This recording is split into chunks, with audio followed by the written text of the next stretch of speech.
So we're going to record a gathering of Westchester Reformed Temple congregants, friends. If you are meeting me for the first time, I'm especially grateful and delighted that you've chosen to join this conversation. My name is Jonathan Blake. I serve as the senior rabbi of Westchester Reformed Temple in Scarsdale, New York.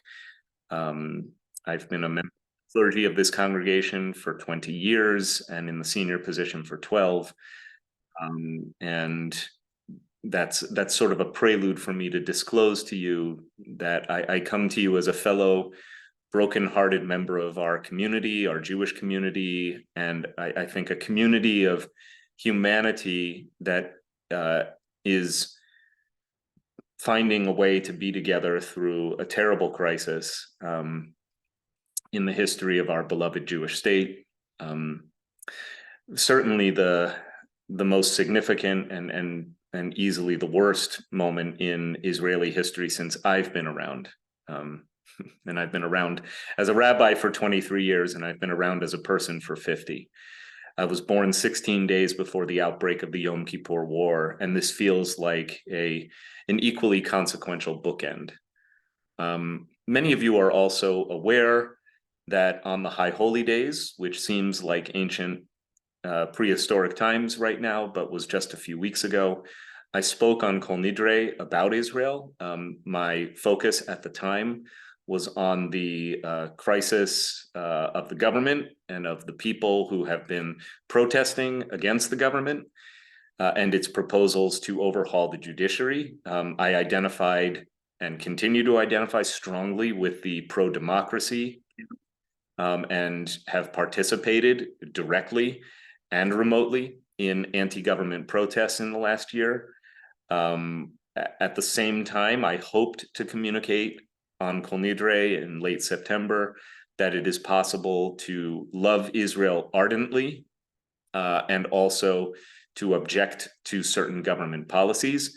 My views in that direction have not changed. And yet, it seems like yesterday's news to talk about the government, especially since the government has changed. Israel now has forged a unity government with a wartime cabinet that will endeavor to prosecute its war against Hamas. My objective in this conversation, or my objectives, are a few. One, to create a safe and interactive space for anyone to come and share what you have been experiencing, either in your classroom, on your campus, in your life, in your community, or on social media. Two, to feel that you can bring your questions and that there are no questions that are stupid and there are no questions that are unworthy of this conversation and no questions that are unwelcome. Similarly, so long as any questions or comments especially are offered in a spirit of respect for your fellow participants in this conversation, then I want to make it clear that any and all comments and questions are welcome here, and that you should not be afraid that in this space you're challenged or canceled for your articulating your views, your anxieties, your concerns, or your beliefs. Those are two really important objectives for me. And finally, and perhaps least, I hope that this time together will provide a little bit of reassurance that we are in this together, and a few resources for the what's next, because with the news, of course, confronting us and bombarding us every minute of the day, 24 hours a day, 7 days a week, it's hard to keep up, let alone know what one is supposed to say. So I hope that you will at least come away from this conversation feeling that you have a few places you know where you can turn. And first and foremost, I hope you will continue to turn to WRT and your Jewish communities, plural, wherever you may find yourself, as sources of solidarity, strength, and support. So that's what I wanted to say. I'm going to begin with just a short kind of overview of my approach to the war that Israel now finds itself fighting against Hamas through a very personal lens. I was a rabbinical student in the summer of 1995. I had just graduated college, and 2 weeks later, I found myself beginning my rabbinical training. The first year for the Reform Movement's rabbinical program, cantorial program, educational program, takes place at the Hebrew Union College in Jerusalem. So I lived in Jerusalem from 1995 to 1996. At the time, the Oslo Accords had been presented, and the head of the PLO, the Palestine Liberation Organization, Yasser Arafat, and the then Prime Minister of Israel, Yitzhak Rabin, had taken each other's hands as a gesture of their mutual agreement to pursue this Oslo Accords path to a two-state solution, a peaceful two-state negotiated solution brokered by the United States, and on the White House lawn with President Bill Clinton's presiding. We all watched as they shook hands in September of 1993, so just 30 years ago exactly. So with that kind of hopeful image and development, I entered rabbinical school. And yet, for the 2 years between the Oslo Accords being signed and the beginning of the roadmap being enacted to 1995, when I entered rabbinical school, it was clear that there was trouble in paradise, and that violence, both Palestinian against Israeli Jewish or Israelis and Israelis against Palestinians, had taken a steep uptick in the year leading up to when I entered rabbinical school. And then, to our horror, in November of 1995, so just approaching 28 years ago, the first week of November, the Prime Minister of Israel, Yitzhak Rabin, was assassinated in cold blood at almost point-blank range at a peace rally by a ultra-Orthodox, ultra-nationalistic Jewish extremist named Yigal Amir, who is currently serving a life sentence in Israel for his crime. And although at first, when we heard the prime minister had been assassinated, many of us leapt to the conclusion that a Palestinian terrorist had carried it out. In fact, we learned that it was a Jewish extremist who had carried it out, a Jewish terrorist. And within the weeks and months that followed, the situation in Israel got increasingly more violent and anxious for all of us, including the ascendancy of Benjamin Netanyahu, who was then a Knesset minister, vying against his rival, Rabin's kind of handpicked successor, Shimon Peres, for the prime ministership. And against that backdrop, by the winter, Palestinian terrorists had committed many acts that had claimed many innocent lives, including bombings and blowing up of public transportation and restaurants. And many of us felt very unsafe in Israel at the time. And even with that as my backdrop, many of us continued to believe that a two-state solution was the only feasible and moral solution to the long-standing conflict between Israel and the Palestinian people. Unfortunately, over the decades, my belief that a two-state solution was feasible and certainly around the corner has all but died. And I think this past week put the final nail in the coffin, at least for now. And yet, nothing that I had ever seen in my life prepared me for the horror that was inflicted on Israel this week. And I won't repeat for you what we already know about the brutality of the wanton act of disregard for human life that was inflicted on Israel and on Israelis this week. But it has just been a complete punch to the gut. I know that you are as devastated as I am. This afternoon at WRT, we held a public memorial, which was also a personal funeral for Yoel Magid, our congregant and former executive director of the synagogue, who is grappling with the fact that as of today, 120 or more of his friends and colleagues have either been murdered or kidnapped or from his kibbutz Be'eri, which was the hardest hit of the communities in the southern, near the southern border with Gaza. So it has been an agonizing week. And if you are feeling deeply pained over what you are experiencing, please know that I am with you in your pain, and I am experiencing it right alongside you, as are so many people in our community. And I will say with gratitude how incredible it has been to have such presence of our Jewish community and our allies, many of whom are not Jewish, who have been standing with us, for us, in person, online, phone calls, emails, texts. I have just been bombarded with messages of love and support. I hope you have too.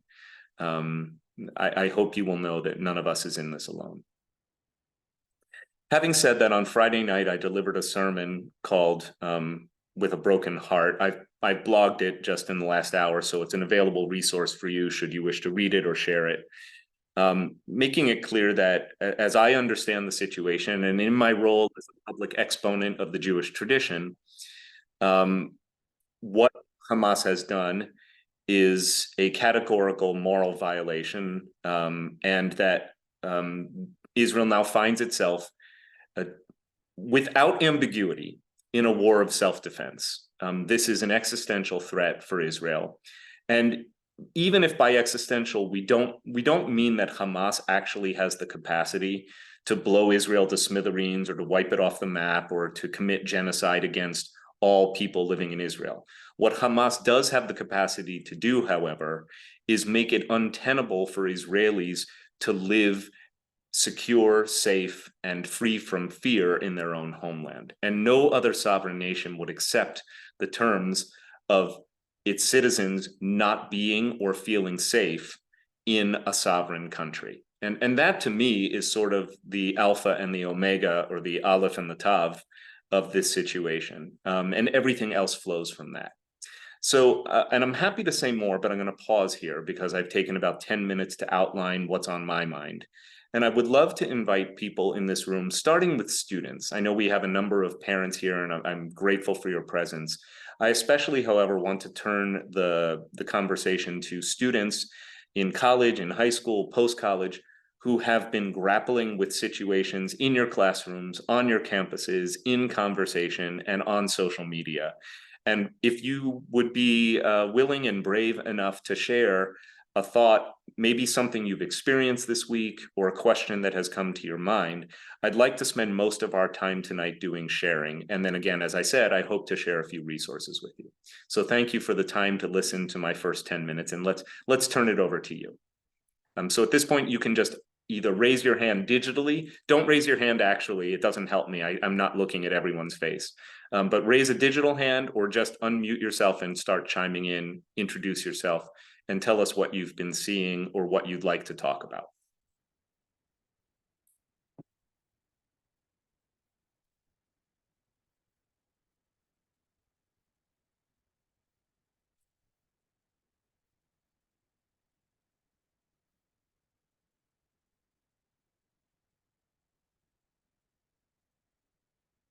I've learned as a rabbi to become very comfortable with pregnant pauses. Also, parents, if your child has encountered anything and you'd like to talk about it, that's fine. I don't want to silence the parents, but I want to make sure that the students are given the place to share as well.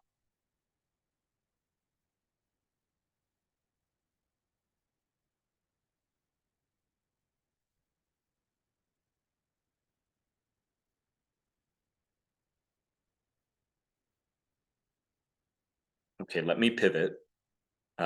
Yep, Jen, thank you. Thank you, Jonathan, for Rabbi Blake for hosting tonight.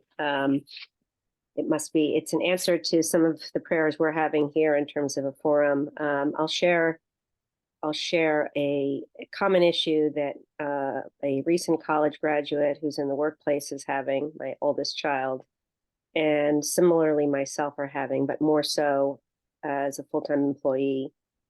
is struggling with. And that's going about a full day, pretty much every day this past week in a workplace, some of the time remote, some of the time in person, without any mention of what's happened, with the interactions of, hi, how are you? Did you have a great night last night? And this very heavy feeling that I've observed in my oldest child of not knowing how to go through a day and have to operate like everything is just normal. And frankly, I find myself at a loss. I'm not normally a person as a parent that finds myself at a loss, but at this moment I do. Thank you. That remark and that observation is consistent with what I am hearing and seeing. Obviously, my workspace, both the physical campus of Westchester Reformed Temple, but also the many different networks of professionals with whom I interact day in and day out. And this week it has extended beyond Reformed Jewish clergy to a vast array of people who are public intellectuals, people who are working in education, people who are community figures, from the leadership of the village of Scarsdale to the superintendents of schools outside of Scarsdale. Any number of them in my little world have been incredibly empathic and aware of what the Jewish community is experiencing.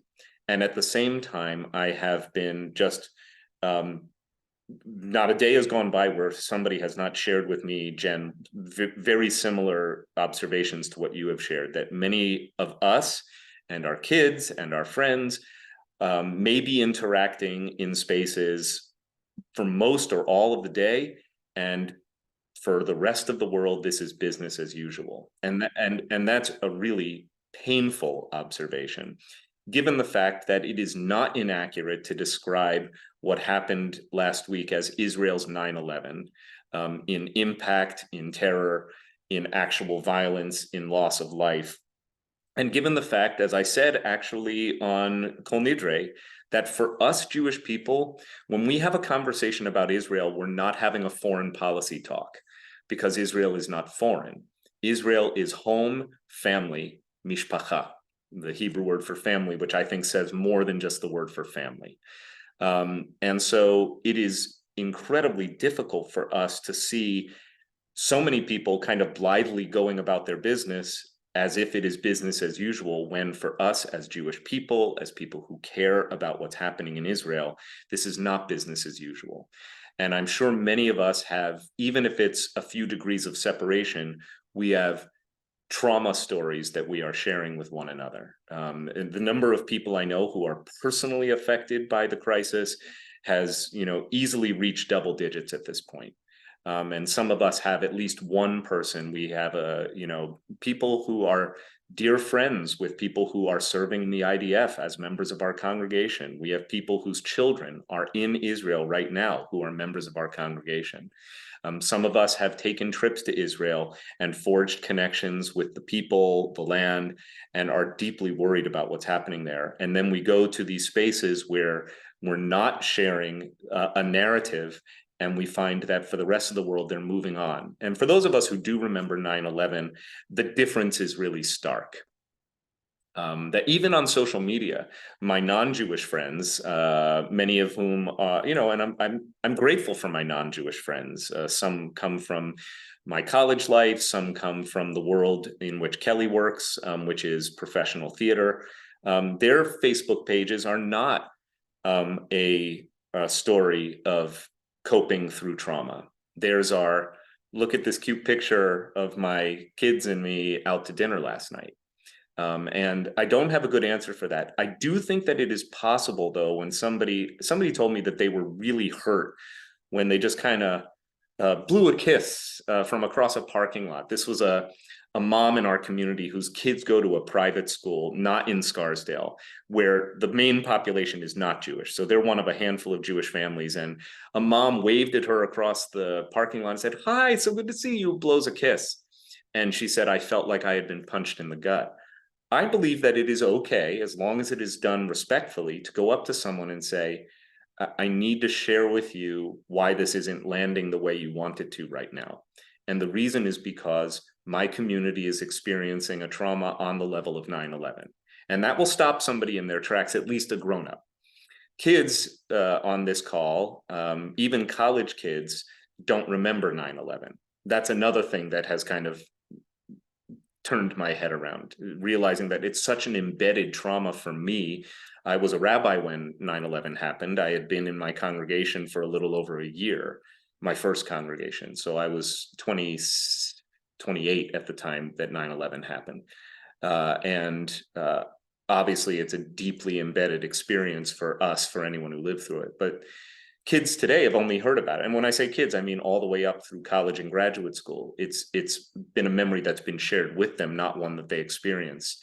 And so for you, for them to experience what we are going through this week, it is very much like what we felt then. And I think it's okay to say, you may not understand this, but you need to know what I'm experiencing right now. Rachel Levy, you're on the phone with us, so you're on the call. Hi. Hi. Hi, everyone. Thank you so much, Rabbi Blake. First of all, it's just been a very hard time to be a parent of a toddler and a baby. I've really, really been struggling to grapple with the violence against children and show up as a parent. I am also a psychologist at a local high school, so I think I kind of have a unique experience to share on this call that maybe will inspire some of our students on the call to speak up. I feel very strongly that I've always been an ally and a big advocate for our students of color at my school. And right now we are experiencing a situation. We have a lot of Jewish students in pain. Many of my students have lost camp counselors, family there, brothers who are going back to IDF. And we have a lot of students of color.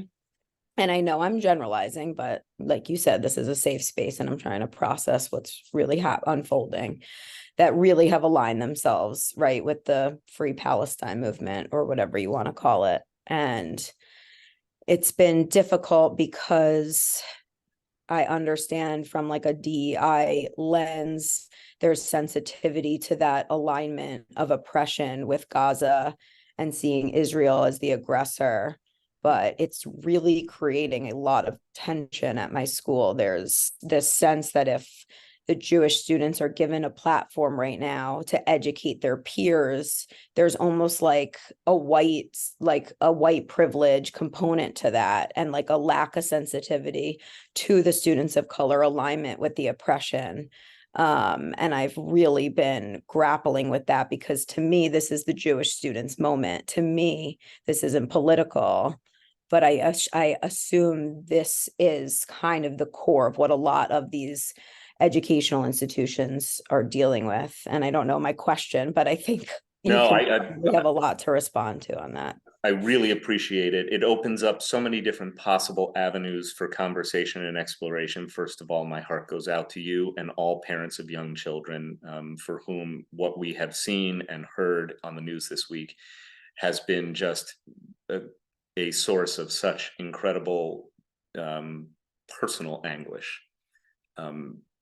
Any person of even a little modicum of empathy is reeling from what we have seen and heard this week. And by the way, I think that it is entirely the right and compassionate thing to say, and to acknowledge that all of us are hurting for the innocent people and especially the children in Gaza right now.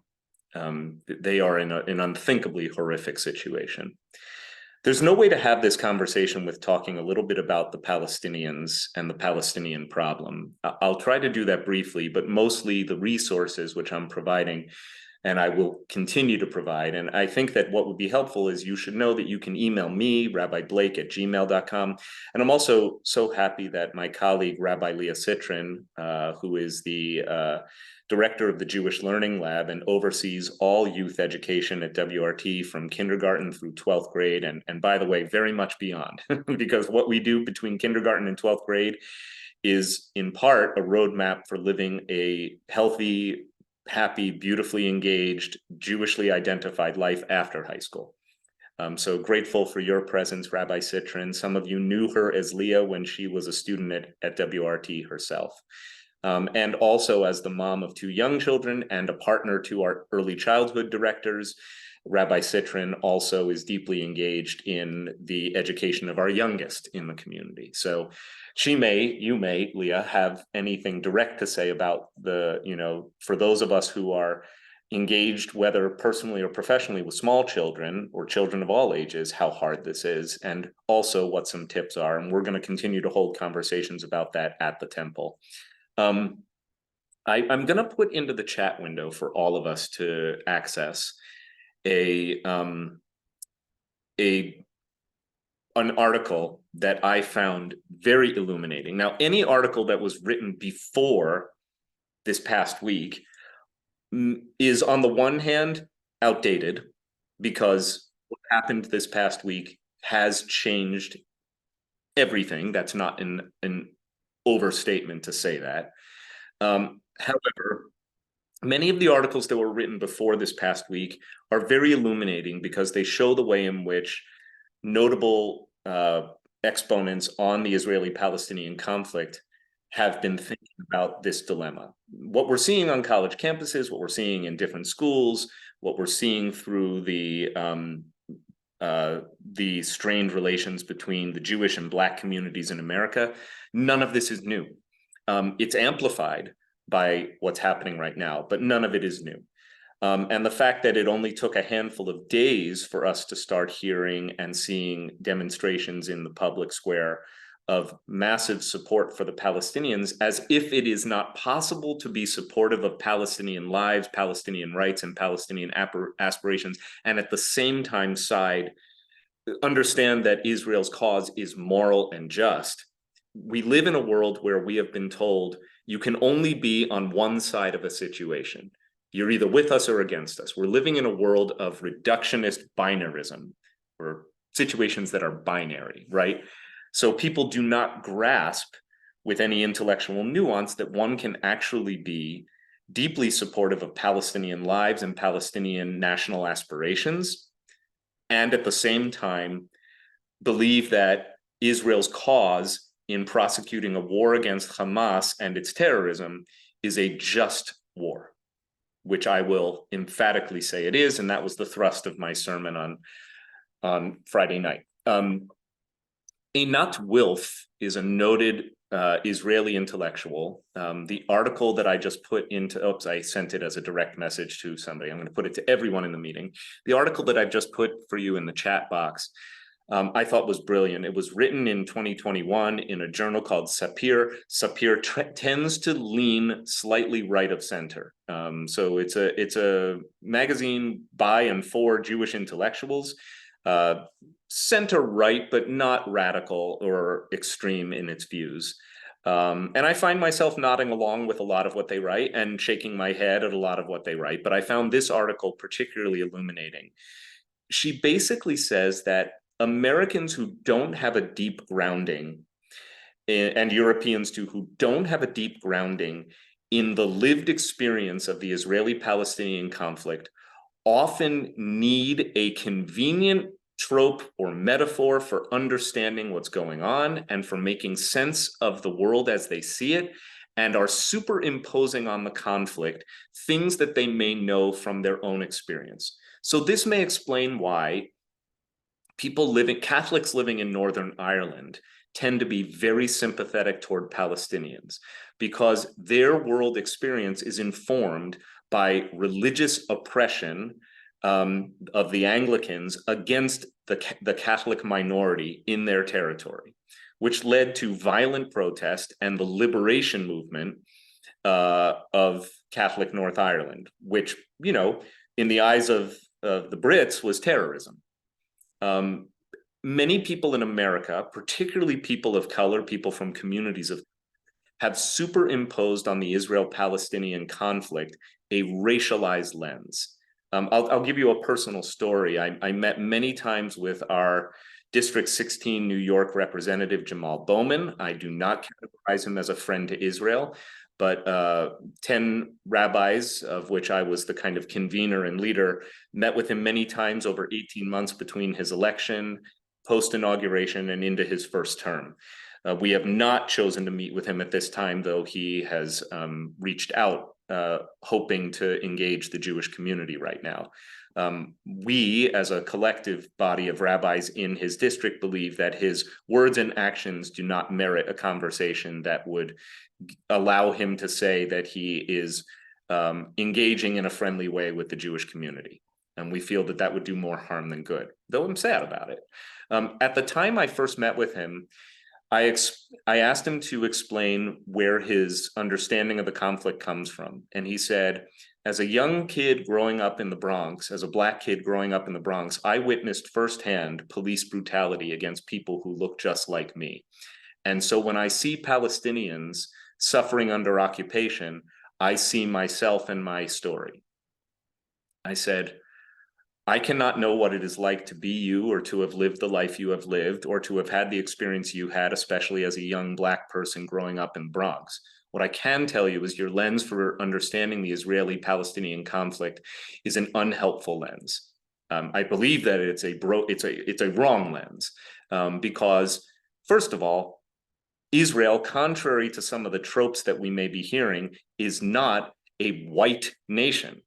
Yes, it was settled. The original Zionists came from Europe. They were fleeing oppression and anti-Semitism, often of the sort, by the way, that reminds us of what we saw this week. There are journalists, poets, authors who describe in agonizing detail what it was like to live through pogroms in places like Russia, in places like Poland, throughout Eastern Europe. And of course, we often associate that kind of violence against Jewish communities with the Nazis, but they weren't the first. There is a long European history of violence against Jews and Jewish communities of the sort that we saw this week, and the brutality that we saw this week. That is why Jews left Europe. And they went to a place called British Mandatory Palestine. They went to a swath of territory that, like much of the Middle East and Africa and parts of Asia and South America at the time, had been colonized by European powers. So the colonial power in this part of the world, in Palestine at the time, was Great Britain. It was an empire that had many colonies all over the world. That's how the United States of America got its start too, all of us are aware. The people who were living there, who were Arabs, who were not Jews, not British, would have called themselves Arabs. They had various tribal affiliations. They did not have a national identity, nor did they use the language of Palestine or Palestinian to describe themselves or their communities. Beginning in the 1920s, in the late 20s, you have skirmishes and violence breaking out between Arab communities and Jewish communities, often, by the way, inflicted by Arab communities that had been resident in the land, in some cases for decades, in some cases for centuries, against Jews who had settled in the land beginning in the last 3 decades of the 1800s. But there is no Palestinian national cause or Palestinian national identification actually until the 1960s. So these are important things to understand. However, none of this exonerates Israel from the current condition of Palestinians living in the West Bank in conditions that do not line up with the first world conditions that most Israelis experience in their lives. To say nothing of the horrific third world conditions of Palestinians living under Hamas rule in Gaza. All I want to say by way of this very long answer is that people look at the world through the lens of the experiences they know and have lived and have heard, which are often actually mapped onto or superimposed onto conflicts in ways that do not accurately portray what is really happening. And none of us who are not rabbis or cantors or clergy or professional educators have to be the people to educate those who are ignorant. I think one of the hardest things we have to do is know when to walk away from a conversation that is toxic. But there are times when the conversation has become so damaging, so public, and so systemic that we actually all do have to stand up and say, this is wrong. Thank you, Rachel.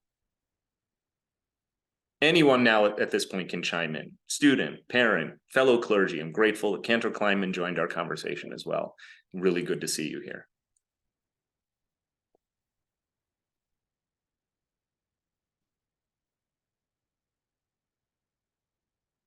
I'll share a comment that came to me. I won't identify who wrote it, but somebody said that they were on campus and they were having a vigil, and it was so nice to see the community coming together.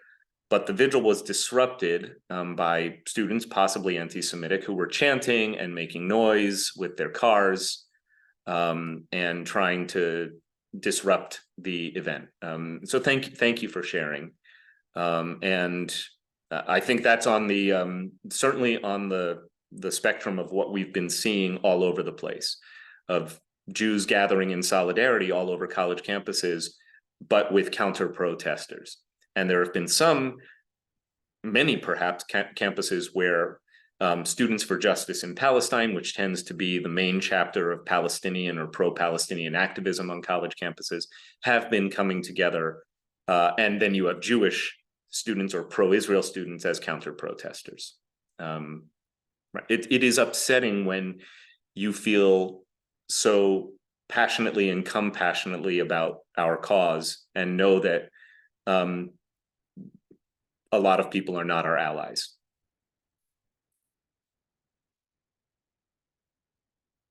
Comment came through.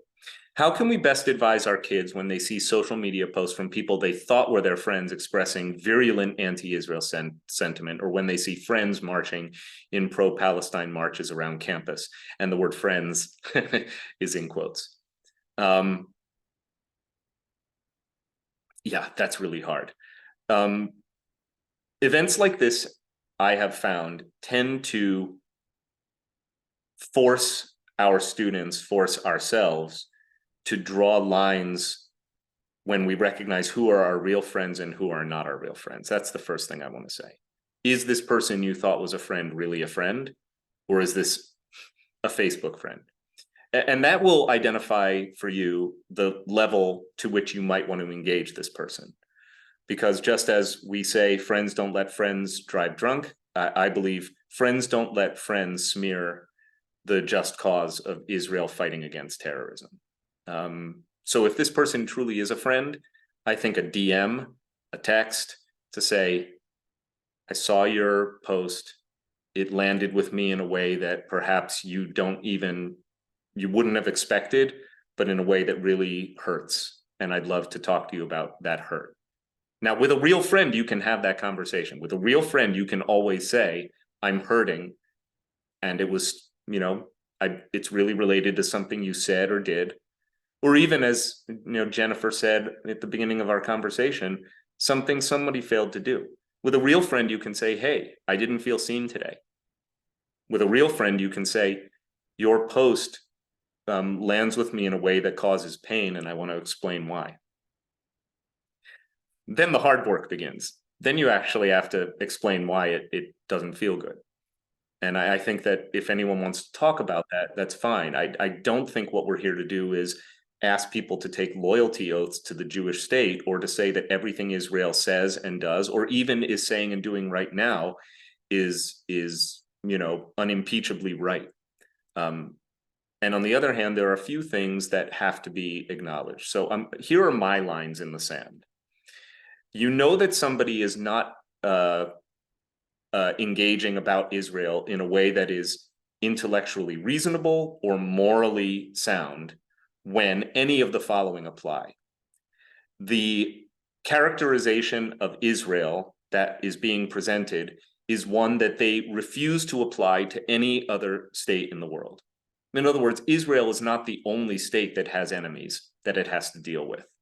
And so if one is only willing to take Israel to task, but has nothing to say about, oh, I don't know, North Korea, Pakistan, Iran, Saudi Arabia, China, there, and I could give you 50 more, then there's a problem. And this is the problem of the double standard. If Israel is being characterized in terms that are demonizing, these are all D's, by the way, double standard is one, demonizing is another. Where, you see characterizations of Israeli soldiers in Nazi uniform or wearing swastikas. It is one of the most horrifically, abhorrent things you can say about a Jew or a Jewish state.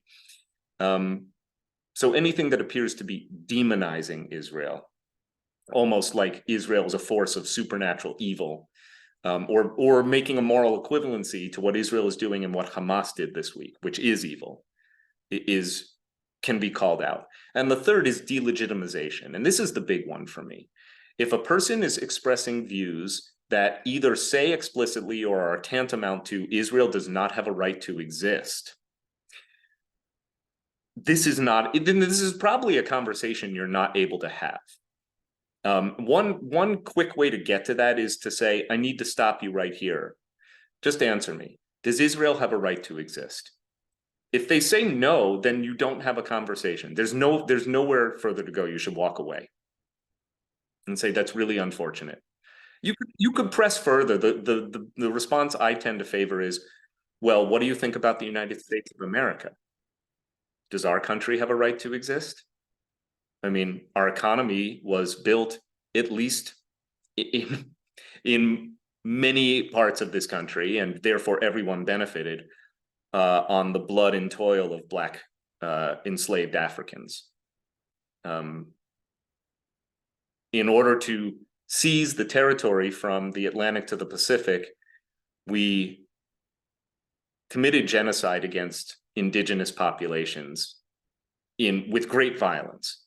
Some of us are aware of that you are right now sitting on land that once was populated by indigenous peoples. They used to call where I'm sitting in White Plains the Quarapas, which means the white marshes. But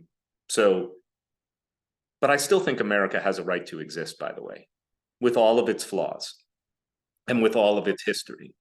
It's glorious history, by the way, it's commendable history, it's history. It's the only country in the world that has ever created such opportunity for such a diverse population. And everything I just said. And I do not view Israel as an actor on the world stage that is any less moral than the United States of America. Stephanie, chime in for us, will you?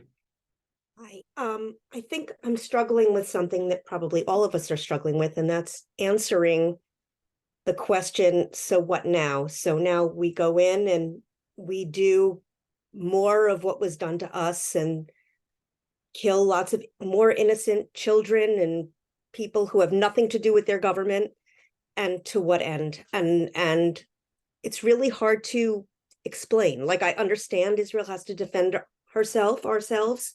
Yeah. But it's very hard. It's really hard. Thank you. And I think you were here when we began our conversation, but I want to just applaud you and hug you for practicing what I tried to preach, which is that this should be a conversation where you can say anything safely. And I want to validate what you said in the most personal way, saying that anguish, that feeling of, I don't know what to say or do, I certainly share. And I think most of us do. Those of us who are paying close attention to this situation have reached very similar conclusions. And when I talk to my Israeli friends, they've reached similar conclusions. They believe, by the way, that the government in Israel has reached the same conclusions, that living with Hamas on its border, which it has done since 2006, so for the last 17 years, 16 or 17 years, is no longer a tolerable situation for Israel as a sovereign nation of the Jewish people. Israel cannot accept having an entity sworn to its destruction, living on its borders and willing to carry out acts of violence and mayhem against its sovereign citizens. So the fact A, I mean, it would be as if Nazi Germany were present day Canada. What would the US do? At some point, you just have to say, this is an existential threat to our people, to our nation.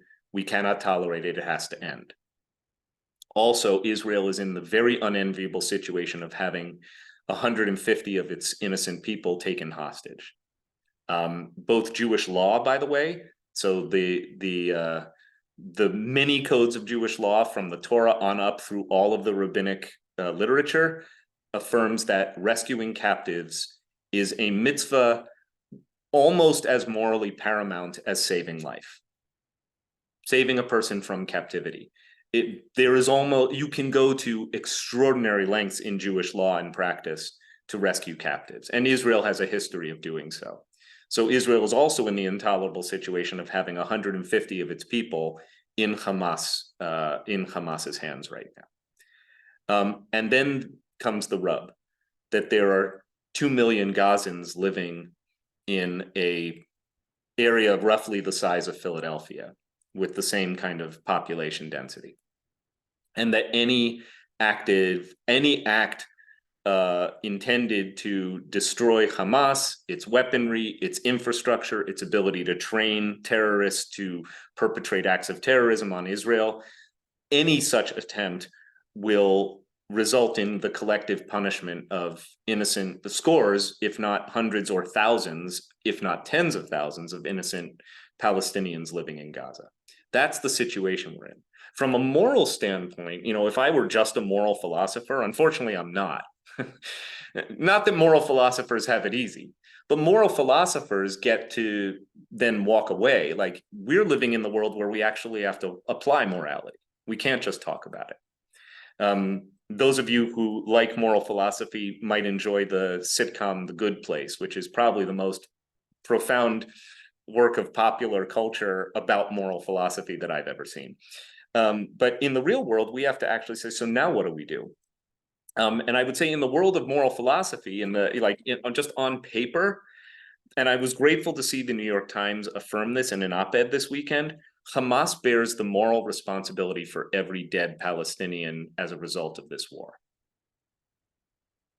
That's the way war works. But we're not living in the same world as we were in 1945. To end the war in Europe, the United States fire carpet bombed the German city of Dresden. Somewhere between 20 and 80,000 innocent Germans died. I shouldn't even use finger quotes around innocent. They were innocent. They were civilians. And yet, on whose hands is that blood? My grandfather of blessed memory fought in Iwo Jima and Okinawa, which means as a Marine, he would have been he was a first Marine Corps. So he would have been the very first battalion called up in a proposed land invasion of the Japanese mainland. Were it not for the atomic bombing of Hiroshima and Nagasaki. Now, it's very easy in 2023 to call out the moral complexity of Hiroshima and Nagasaki, the hundreds of thousands or tens to hundreds of thousands of innocent Japanese who died. But most people who believe that the cause of the war was just do not believe that the United States has Japanese blood on its hands. It believes that Imperial Japan has blood on its hands and the Axis powers. That will not help any of us sleep better at night as we watch what's about to happen in Gaza. And I worry that Israel will then have more backlash because, It will. Yeah. It will. It already does. It does. Thank you. Lauren? Hi, Rabbi Blake. Thank you for hosting this. I am a grad student right now at Stanford, which I'm sure many people have seen the news, has had quite a bit of activity going on this week. That story you shared of the visual was not my story, but very similar thing happened here with very anti-Semitic and anti-Israel chalking happening all over where it was held the night after. People hung Israel support posters all over campus, which were taken down and replaced with anti-Israel posters. There were anti-Semitic and anti-Israel banners posted everywhere. There's been a situation with a professor. It's kind of been one thing after the next. Definitely not new for Stanford. I think that they've been ridiculed in the past. Our classes last year started on Rosh Hashanah. If that tells you anything about how tuned in they are here. And I think one of the things that's been tough, I mean, is the administration, and it's taken a lot of reach out from students for the administration to even chime in and say anything. And then also from professors who either start the class by acknowledging what's going on in the world without being a little bit more direct or not saying anything. And I think, sitting in a classroom where you've worked so hard to get and learning from these professors that are supposed to be world-renowned professors, but then can't speak up or say anything or recognize what's going on, and similar for classmates. I think just it's difficult to sit there and feel like you can learn from these people, both the professors and the students around you. First of all, I'm so glad you're with us, Lauren. And it's probably nice for you to see your sister too. And secondly, I commend you for what you are pursuing professionally, and can't wait to catch up with you about it the next time you're around in New York, or we could do a Zoom. Thirdly, it takes some real guts to be where you are right now and to stand up. I want to highlight something that you alluded to, that's really important for students of all ages and stages of your academic life, whether you are in high school, college, or graduate school, or even if you are a parent or a loved one of a student in high school, college, or graduate school.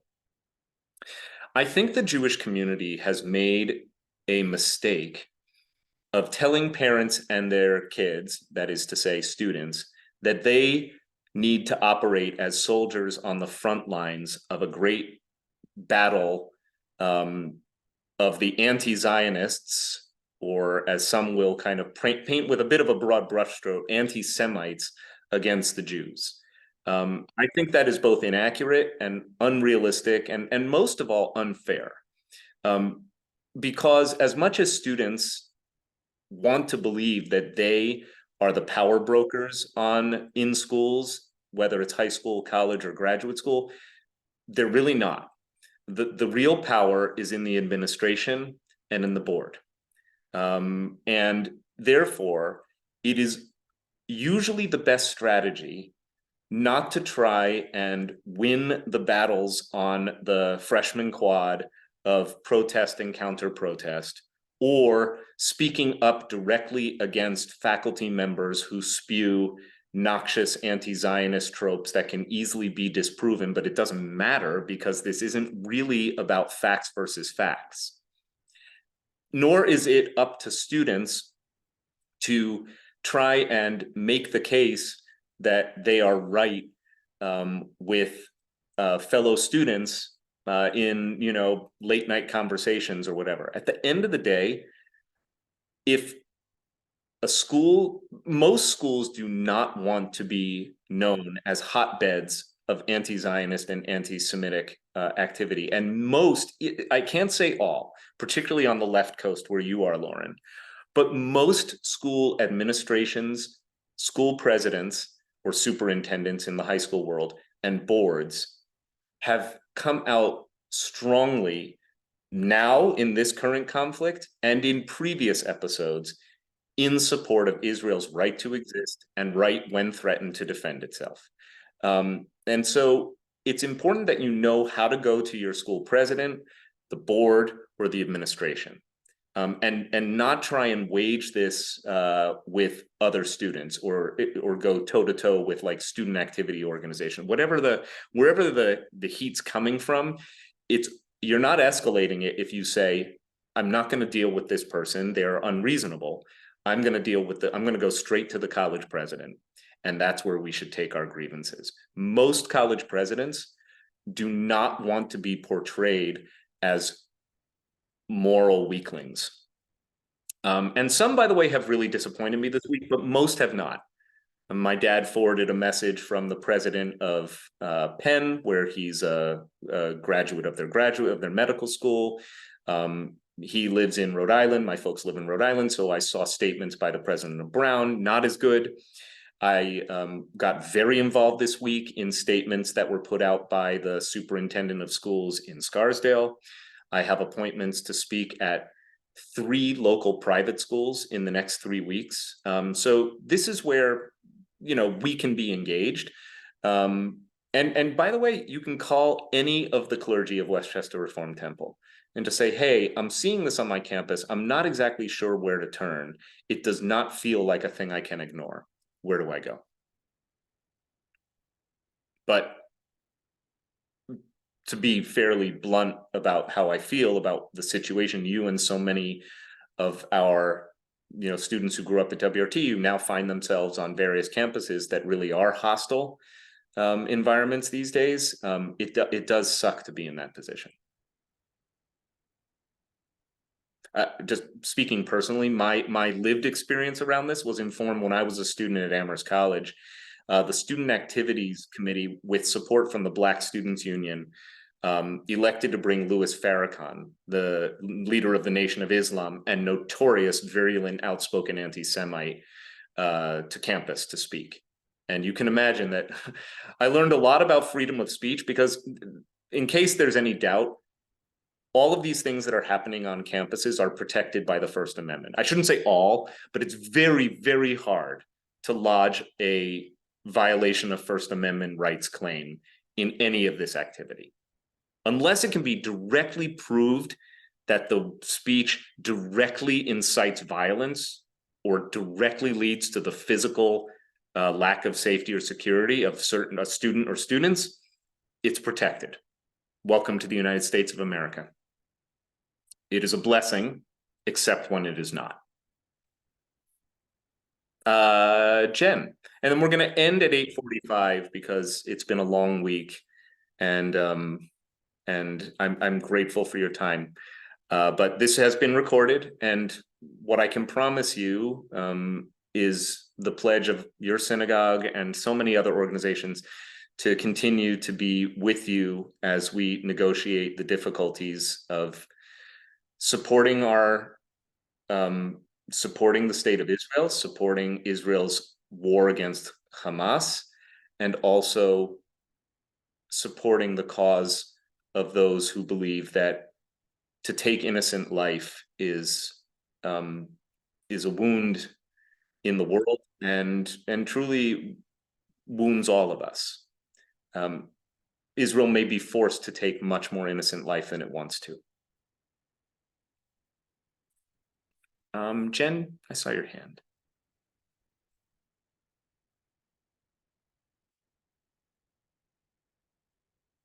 Oh, you're muted. I'm so sorry. Okay. Hi. Sorry, Rabbi Blake. No problem. What you were just talking about is a conversation that our teenagers and young adults are having around this distinction between freedom of speech and speech that is hateful. And I think they're struggling, as are we, to understand that distinction and understand how their universities are proceeding with who they allow to speak on campus and when. And it's difficult to understand these very fine nuances. It is indeed. And I will be the first to tell you that I'm not a constitutional scholar or lawyer.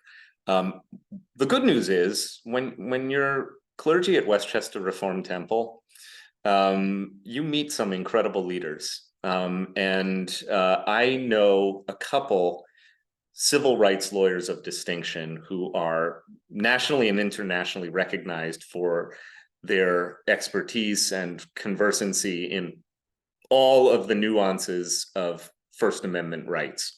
And I think that it would be very valuable for us to consider as part of follow-up sessions that we will be doing. And I promise, even though we're kind of throwing gefilte fish at the wall to see what sticks, because we're in crisis response mode as a synagogue right now, I'm going to leave this conversation and reach out to a congregant who works in this field, who has spoken to our high school students at WRT several years ago now, as part of the Packing for College curriculum that I had been teaching for 11th and 12th grades for many years. I think he'd be a fantastic expert to interface with anyone who wants to know, well, how do I know what speech is protected and what is not? Not so much because we or our kids are going to be putting stuff out there, but because they're going to be receiving it. Like, for instance, a few years ago, NYU students living in the Jewish dorm, or the dorm with the greatest number of Jewish kids, not Israelis,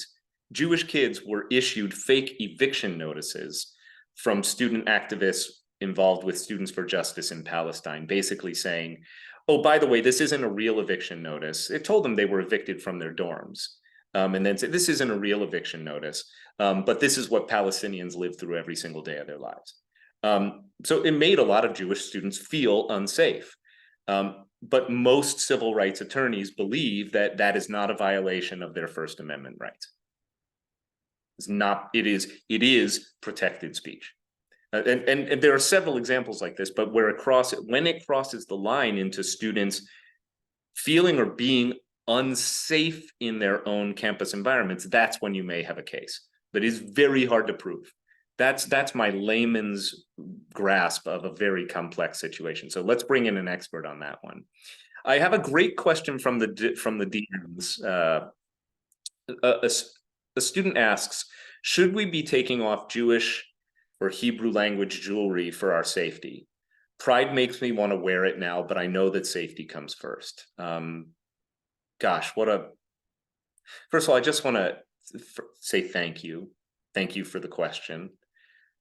How sad this question makes me, and I think it's a great question, but how sad this question makes me that Jewish students do have to take this into consideration. Do I wear a hat with a chai on it, a chai necklace, something that has the name of my college written in Hebrew letters? And these are very personal decisions. We do have more recorded examples in the past few years than in any previous years, exponentially more, of anti-Semitic acts, not just hateful speech, but also violence against Jews or people who were thought to be Jews in public places. For that reason, I was in New York City this Thursday for a happy occasion. Our own former senior cantor Abramson, was installed as the director of the School of Sacred Music of the Hebrew Union College, which is our cantorial school. I elected not to wear my yarmulke until I was inside of the chapel or the sanctuary of the Hebrew Union College. Normally, when I'm wearing my yarmulke, because I'm a rabbi and I wear one in public, I just go about my business wearing a yarmulke. And I've always felt that in New York City, I can wear a yarmulke because I'm among my people. This week I did not. I don't know if that is an answer for your question, but I'm grappling with the same question myself. I think I'd love to promise you that no harm will befall you, because you're wearing a chai, it's kind of like a protective amulet. I don't really believe that. I also don't think that any of us needs to be wearing any identifying jewelry or Hebrew language insignias on our clothing or a yarmulke for somebody to come up to us and perpetrate violence against us. I think that's the world we're living in. We know people who are attacked for so-called looking Jewish, or for coming out of the Hillel building where they just had Shabbat dinner. So you don't need to be wearing anything to be identified. In a way, the best I can say right now is I hope that we can grow in empathy for what it must be like to be a person of color, who doesn't ever have the option of tucking a necklace under one shirt, going out in the world, being identified as other, subject to violence. It's incredibly painful for me to experience it. It's incredibly painful for me to know that students who grew up in this wonderful WRT community are experiencing it. And it also, I think, it's an invitation for us to grow our empathy. We have time for maybe one more. Here's one.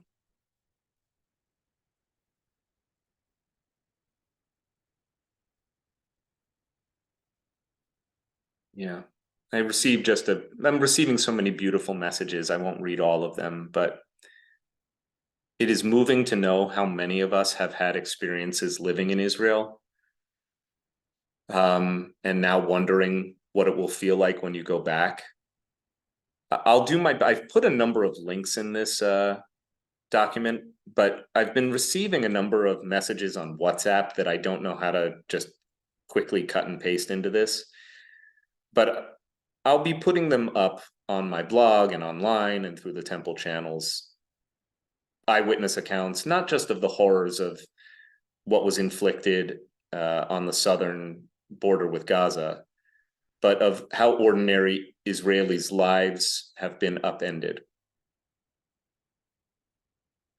We have a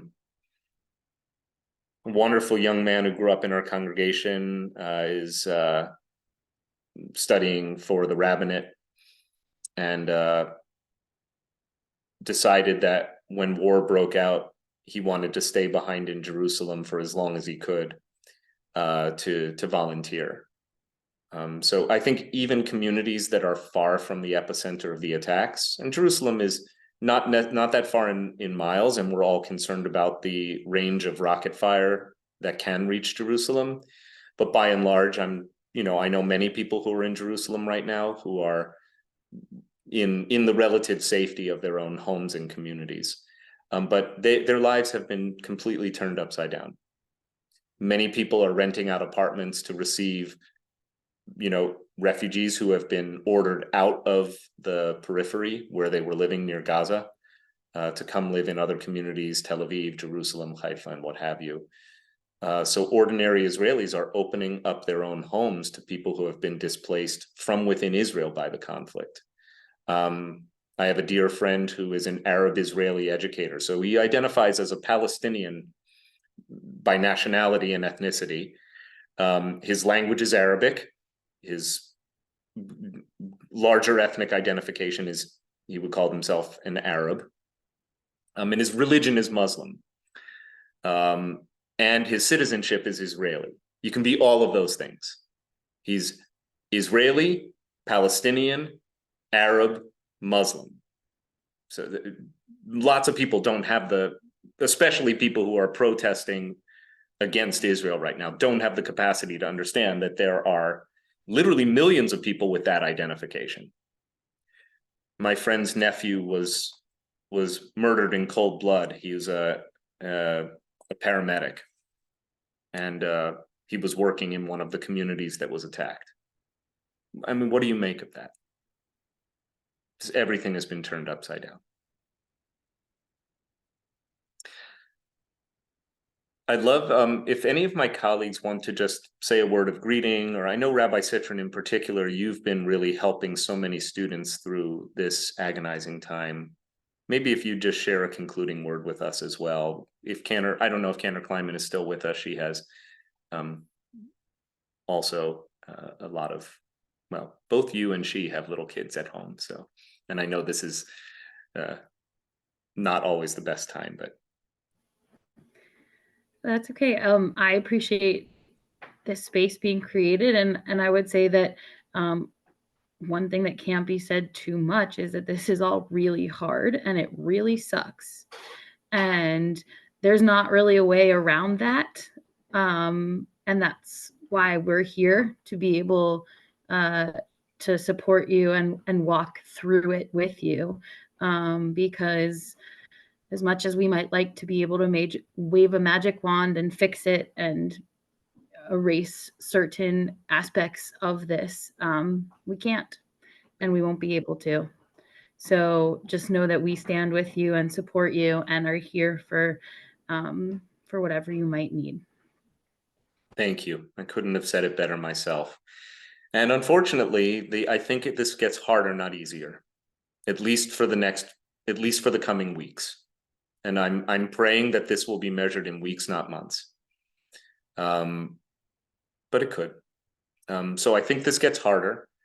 I do think that so much, we heard a very pointed and important comment earlier about where does this all go? Where does this end? How does Israel achieve its strategic aims? And the only answer I can say is, how can it not? How can it not? This is no less consequential than the month I came into the world, on the cusp of the Yom Kippur War for Israel. It must prevail. So with that, I'm so grateful. What a community this is. Truly, what a blessing that we get to be together as a Jewish community. None of us is alone in this. So Am Yisrael Chai, let us do all we can that the people of Israel lives, and allow Israel to be a force for peace, righteousness, and the life of the innocent. Thank you, everyone. We'll post this online and send links around. Take care. Bye.